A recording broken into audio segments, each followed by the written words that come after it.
गोस्वामी जी ने लिखा, अयोध्या राम जी की नगरी है फिर भी यहाँ मंथरा है, लंका राक्षसों की नगरी है फिर भी वहाँ विभीषण है, ये बीच की नगरी आई मिथिला नगरी। गोस्वामी जी से पूछा यहाँ कौन है, मंथरा की विभीषण? गोस्वामी जी ने कहा दोनों में से कोई नहीं है। तो कौन है? गोस्वामी जी कहते हैं पुर नर नारी सुभग सुचि संता, पुर नर नारी सुभग सुचि संता, धर्मशील ज्ञानी गुणवंता, धर्मशील ज्ञानी गुणवंता, विश्वामित्र महामुनि आए, विश्वामित्र महामुनि आए, समाचार मिथिलापति आए, समाचार मिथिलापति पाए। आम्रवाटिका में गुरुदेव भगवान दोनों भैया के सहित पहुँचे। राघव जी आम्रवाटिका में देखने गए कि कहाँ पर क्या व्यवस्था है कि जो जो गुरुदेव की सेवा में आवश्यकता पड़ेगी। इधर इसी मध्याह्न जनक जी आए। जनक जी अभी चर्चा कर रहे थे, तब तक दोनों भैया आए और ज्यों ही जनक जी ने देखा, ये वो जनक जी हैं जो विदेहराज कहे जाते हैं, जो नाम को रूप को मिथ्या मानते हैं, जो निराकार ब्रह्म में लीन रहते हैं। और जैसे ही मेरे राघव जी को देखा, जनक जी पूछ बैठे नाथ, अरे कहू नाथ सुंदर दो बालक, कहू नाथ सुंदर दो बालक, मुनि कुल तिलक के नृप कुल पालक, मुनि कुल तिलक के नृप कुल पालक, नहीं विलोकत अति अनुरागा, इनकी विलोकत अति अनुरागा, पर बस ब्रह्म सुख ही मन त्यागा, पर बस ब्रह्म सुख ही मन त्यागा, सहज विराग रूप मन मोरा, सहज विराग रूप मन मोरा, थकित होते जिमि छंद चकोरा, थकित होते जिमि छंद चकोरा। राघव जी को देखते ही गोस्वामी जी ने कहा यहाँ के पुर नर नारी सुभग सुचि संता, तो क्या सब बैरागी हैं?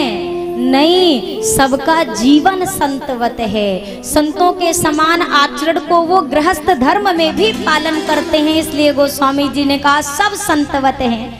राघव जी को देखते ही जनक जी ने कहा, अरे कहू नाथ ये सुंदर दो बालक, ये नाम को भी मिथ्या मानते हैं और रूप को भी। और क्या कह रहे हैं? ये सुंदर। पहली निगाह अटक गई रूप पे, अब नाम जानने की चाह है। कौन है? मुनिकुल के तिलक हैं कि नृपकुल के पालक हैं?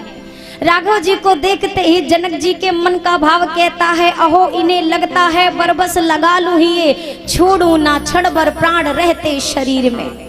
प्राणों की अतिथि इन्हें पलकों से पोसी राखू, रहूं आसक्त जैसे मीन प्रिय नीर में, चूमी मुख चंद्र चारु प्यार से दुलार करूं, संतत सुलाऊं दृग पुत्रिन के तीर में, और वारी वारी ब्रह्म सुख लखता इन्हीं को रहूं, गोविंद मिल जाऊं जैसे नीर प्रिय झीर में। जनक जी कहते हैं मन कर रहा है जैसे दूध में पानी मिल जाता है ना, जैसे मछली को जल से प्रेम होता है, वैसा ही प्रेम इनसे हो रहा है। और जैसे दूध में पानी मिल जाए तो अलग नहीं होते, मन करता है इनसे वैसे ही मिल जाऊं। जनक जी ने पूछा कौन है, जल्दी बताइए। पहले तो विश्वामित्र जी ने सारी बातें बताई, इनको साधारण मत समझिए। इन्होंने ताड़िका मारी, सुबाहु मारा, मारीच को समुद्र पार फेंका, और आते आते अभी आपकी गुरु माता का उद्धार करते हुए आए हैं। जनक जी ने कहा ये साक्षात ब्रह्म है क्या?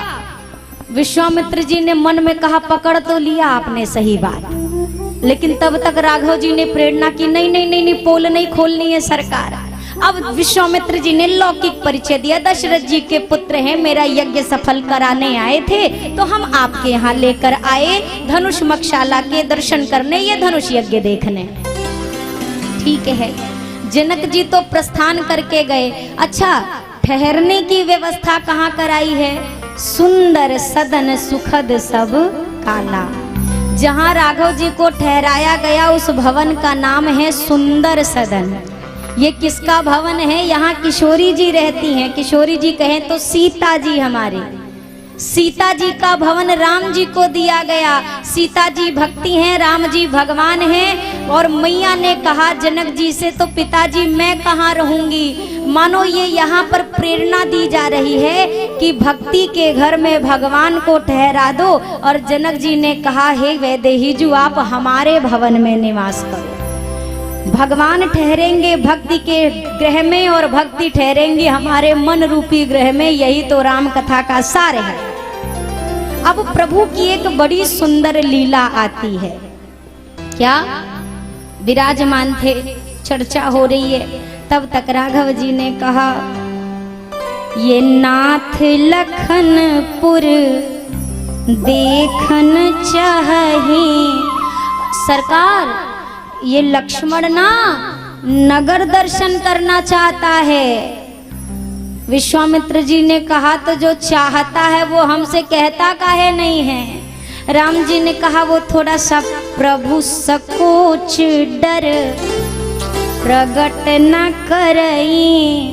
संकोच और डर के मारे ये आपके सामने नहीं कह रहे हैं, इसलिए हमने बताया। तो सरकार, अगर आपकी आज्ञा मिले, जो राउर आयस में पावाऊं तो नगर दिखाई तुरंत ले आवाऊं। आज्ञा दे दो तो नगर दिखा के ले आऊं। विश्वामित्र जी ने कहा, हाँ पहले भी तो आए थे ना एक बार। राम जी ने कहा, नहीं नहीं, हम पहली बार आ रहे हैं। विश्वामित्र जी ने कहा, तो जब देखा ही नहीं है तो दिखाएंगे कैसे? आप कह रहे हो ना मैं दिखा के लाऊं, तो जिसका देखा दिखाया हो वो दिखाएगा। राघव जी मौन मुस्कुराए। विश्वामित्र जी ने कहा, जाई देखी आवो नगर सुख निधान दो भाई करो सुफल सबके नयन सुंदर बदन दिखाए। जाके जाइए जाइए, देखना भर नहीं है। ये जितने मिथिलावासी कहते हैं ना नाम रूप सब मिथ्या है, जरा बता के आओ तो क्या होता है राघव जी के स्वरूप का प्रभाव। अब दर्शन करिए। अब 10 मिनट अच्छे से टिक के बैठ जाओ आप लोग। राघव जी चले मिथिला की गलियों में। जैसे सूचना मिली, ये सूचना फैली कैसे? ये ऐसे फैली, जो श्री जनक जी महाराज के साथ मंत्रिमंडल आया था, ये चर्चा वहां से फैली कि कोई खास मेहमान है जिनको जनक जी ने सबसे बढ़िया वाला महल दिया है। अब लोगों ने चर्चा की। अब इतने, अब आज की भाषा में कहूँ तो वीआईपी गेस्ट, अब इतने वीवीआईपी हैं तो हमको थोड़ी ना देखने को मिलेंगे। जनक जी कहीं गुप्त रखेंगे। तो राघव जी मानो यहाँ कहते हैं कि तुम मेरे पास तक नहीं आ सकते तो क्या हुआ, हम तो तुम्हारे पास तक आ सकते हैं ना। राघव जी ने कहा, आप महल तक नहीं आओगे पर मैं आपके घर के सामने से जाऊंगा। और चले नगर दर्शन में। बच्चे घरों से निकले और राम जी के साथ हो लिए। कोई राम जी का दुपट्टा पकड़ा है, कोई राम जी की धोती का कोर पकड़ा है, कोई राम जी की उंगली, कोई धनुष, और साथ साथ चल रहे। पुरुषों का वर्ग घर से बाहर निकला, ये खड़े खड़े देख रहे हैं। अब मिथिला की माताएं और सखियां घर के ऊपर अटारियों पर आ गई, झरोखे से झांकने लगी। झरोखा समझते हैं ना, बालकनी कह लो, खिड़की कह लो, कछू कह लो। देखने लगी। अच्छा, नीचे वाले को पहले नाम और एड्रेस मिलना चाहिए कि ऊपर वाले को? जो पहले सामने खड़ा है पहले उसको पता चलना चाहिए ना।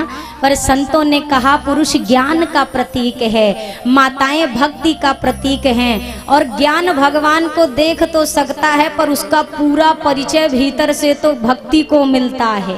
तो भक्ति स्वरूपा माताएं हैं, सखियां ऊपर से देख रही हैं। एक ने कहा, कितने सुंदर हैं, जैसे विष्णु भगवान ना कितने सुंदर हैं। दूसरी ने कहा, विष्णु भगवान सुंदर तो हैं पर 4-4 हाथ थोड़ा अटपटा लगता है देखने में। 4 हाथ हैं, विष्णु 4 भुज। तो बोला, अच्छा ब्रह्मा जी बोले वही दिक्कत, इनके 4 हाथ उनके 4 मुंह। तो वो भी अच्छा नहीं लगता। अच्छा भोले बाबा, उसने कहा तुम्हें और कोई नहीं मिला, उनको देख के तो उनकी सासू माँ बेहोश हो गई थी, हम कैसे संभालेंगे। तो फिर ये कैसे लगते हैं? सखी ने कहा इनके जैसे तो बस यही लगते हैं, लेकिन अब ये ऊपर है, राघव जी नीचे हैं। ऊपर से कोई नीचे देखे तो ये बाल नजर आएगा, मुकुट दिखेगा, हाथ दिखेंगे, पांव दिखेंगे, पर मुंह दिखने वाला। अब ये सखियां एक कहे ए देखो देखो हाथ कितने सुंदर हैं, तब तक दूसरी कह रही हाथ छोड़ो, पांव देखो चरण कितने सुंदर हैं। तीसरी ने कहा चरण भी हटाओ, जरा बाल देखो कितने सुंदर हैं। चौथी ने कहा बाल भी छोड़ो, पीतांबर क्या लहरा रहा है। पांचवी ने कहा अरे सब सुंदर होके का फायदा जब मुँह ना दिखे, जब ये दिखे तब समझ आएगा कि का सुंदर है, कितने सुंदर हैं। ये तो देख नहीं रहे हैं, क्या करें। सखी ने कहा चलो ऐसा करते हैं ना, इनके बारे में बात करना शुरू करते हैं, तो ये ऊपर ताकेंगे कि हमारा नाम कौन ले लेके बोल रहा है। तो एक सखी ने कहा अरे सखी तुम्हें पता है ये दोनों ना विश्वामित्र जी के साथ आए हैं, ये आगे वाले का नाम सामने वाले का राम है, गोरे वाले का लक्ष्मण है। लक्ष्मण जी ने कहा भैया कोई हमारा नाम ले लेके बुला रहा है, ऊपर देखेगा। राम जी ने कहा नहीं नहीं लक्ष्मण ये दूसरे की नगरी में है, कैसो तो गुरु जी से आज्ञा लेके आए, कहीं मत देखना, सीधा सीधा चलो भैया, देखना नहीं है। सखी के कहने का कोई फायदा नहीं हुआ। सखी ने कहा तुम तो कह रही थी नाम लेंगे तो ये ताकने लगेंगे, इन्होंने तो देखा ही नहीं। बोला रुक जाओ रुक जाओ। सखी ने कहा अरे सुनो, इन्होंने तारिका मारी, मारीच को फेंका, सुबाहु को मारा, हमारी गुरु माता का उद्धार किया है, अरे इन्होंने बड़े बड़े काम किए हैं। लक्ष्मण जी ने कहा भैया नाम तो छोड़ो, काम पता है, अब देखें क्या। राम जी ने कहा नहीं लक्ष्मण सीधा भैया, दूसरे की नगरी है, इधर उधर नहीं देखना। तब तक सखी ने कहा ये भी काम नहीं आया। अरे सुनो ये दोनों अयोध्या के राजकुमार हैं। लक्ष्मण जी ने कहा नाम भी पता है, काम भी पता है, अब तो धाम भी पता है, एक बार देखें क्या। राम जी ने कहा नहीं सीधा, कहीं नहीं देखना है। सखी का फिर कोई फायदा नहीं। सखी ने कहा तुम तो कह रही थी देखेंगे, नहीं तो देखा। अरे ठहर जाओ। तब तक कहने लगी अरे इनके पिताजी का नाम दशरथ है, दशरथ। भैया हमारे पिताजी को जानती हैं, क्या पता कोई खास हो, देखें क्या। राम जी ने कहा हमारे पिताजी को तो पूरा संसार जानता है, नहीं देखना, सीधा चलो लक्ष्मण। सखी ने कहा भी नहीं देखा। फिर कहा अरे सखी तुम्हें पता है सामने वाली की मैया कौशल्या है, गोरे वाले की मैया का नाम सुमित्रा है। भैया मैया का नाम ले रही हैं, देखेगा। राम जी ने कहा सीधा नहीं देखना है। अब जब सीधा ही सीधा हुआ तो सखी ने कहा इनको तो कछु असर ही नहीं पड़ता। दूसरी ने कहा नहीं देखते तो मारो फेंक के कुछ ऊपर से। दूसरी ने कहा पागल हो, कोमल है, चोट लगेगी। उसने कहा अरे कौन सा मैं पत्थर फेंक के मारने को कह रही हूँ, मैं तो कह रही हूँ कि फूल फेंक के मारो तो अब भाई ऊपर देखेंगे। पुष्प बरसाने लगी। जब पुष्प वर्षा होने लगी तो राम जी ने कहा भैया लक्ष्मण। लक्ष्मण जी ने कहा पता है सीधा, मालूम है। राम जी ने कहा नहीं नहीं नहीं सीधा नहीं भैया, हम सोच रहे हैं पहली मुलाकात में ऊपर से फूल बरस रहा है, सोच रहे हैं एक बार देखा ही ले कि ऊपर कौन है। और जैसे ही ऊपर राघव जी ने देखा, एक बात कहूँ ये जब तक देखते हैं तब तक आप संभल सकते हो, अगर देख के मुस्कुरा दिए तो काम चट्टाई पट्टाई खत्म। और राघव जी ने देखा तो देखा, देख के मुस्कुराए, और जैसे ही मुस्कुराई सगरों की सगरों पगला गई, एक्को को होश नहीं है। कौ के फूल की डलिया अपने ही मूड पे डाले जा रही, कोई एक दूसरे को ही देखे जा रही। एक नई नवेली बहू थी, अब नई नवेली में इतना लंबा तो 52 गज का घूंघट चलता है। अब सब कहें मुंह कितना सुंदर है, आंख कितना सुंदर है, वो बेचारी खाली सुन पा रही है ये सुंदर है वो सुंदर है। जब सब देखने लगे तो उसने सोचा जब सब देख रहे हैं तो जरा हम घूंघट उठा के देख ही लें कितने सुंदर हैं। तो ये भी उठाई घूंघट और लगी झरोके से बाहर झांकने। इतने में पता नहीं कहाँ से सासू मैया बच गई थी देखने को, आ गई और लगी बरसने सत्यानाश। सब मिटा दिया। इतना नाम बनाया था, सब मान मर्यादा खोल दी। बताओ कल की आई मुंह उघार के घूंघट खोल के बाहर जाक रही है। बहू रानी ने कहा सासू मैया पूरी जनकपुरी इनको देख रही थी, आप अब बहू हमें को देख रही थी। अब जो उठ गया सो उठ गया, ले अब पर्दा उठा बैठे, जो होगा देखा जाएगा। तो अब जरा हम तो अब जो उठ गया वापस देखो, हम उसको चैन से देखने। तब तक एक सखी ने कहा देखो सुंदर तो है, करिया नहीं है। किशोरी जी कितनी गोरी गोरी, और ये थोड़ा काले नहीं लग रहे, अभी तो कम से कम थोड़ा काले लग रहे हैं, और जब हमारी गोरी गोरी किशोरी जी के साथ खड़े हो जाएंगे तो पूरा करिया लगेंगे। अभी तो सांवले भी कह के संतुष्टि कर लोगे, पूरे काले लगेंगे। तब तक दूसरी ने कहा देखो जैसा भी हो, भले काले हैं पर मानना पड़ेगा। अरे कारे रंग पे वारी सखी में तो, और सोचिए वो काले हैं तो आप इतने सारे बावले बैठे हो, अब गोरे होते तो। एक हमारे संत कहते थे राघव जी अच्छा किया जो लाला बन के आए, लाली बन के आते तो लोग एक दूसरे का गला काट देते आपके लिए। काले हैं तो इतने प्यारे हैं। सखी कहती है अरे कारे रंग पे वारी सखी में तो, अरे काले रंग पे वारी सखीरी में तो, सखीरी में तो, सखीरी में तो काले रंग पे वारी, सखीरी में तो काले रंग पे वारी, सखीरी में तो काले रंग पे वारी, सखीरी में तो काले रंग पे वारी।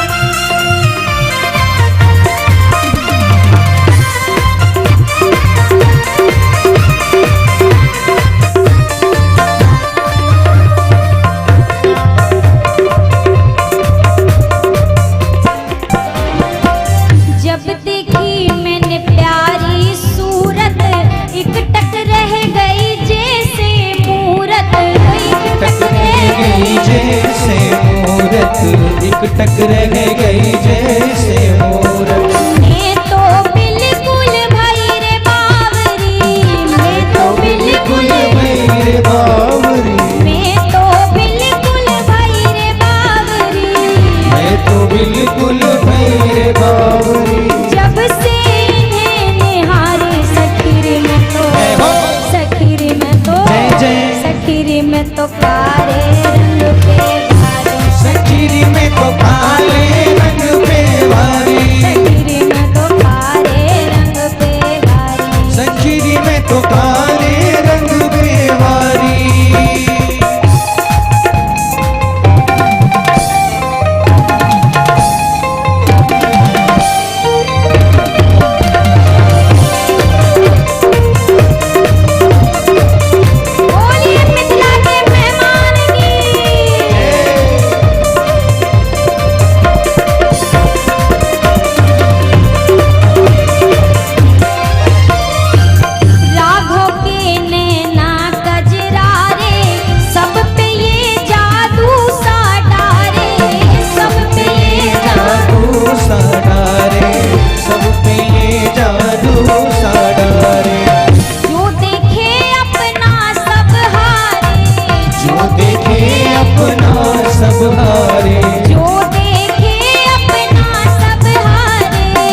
बिन देखे मोन चैन न आवे।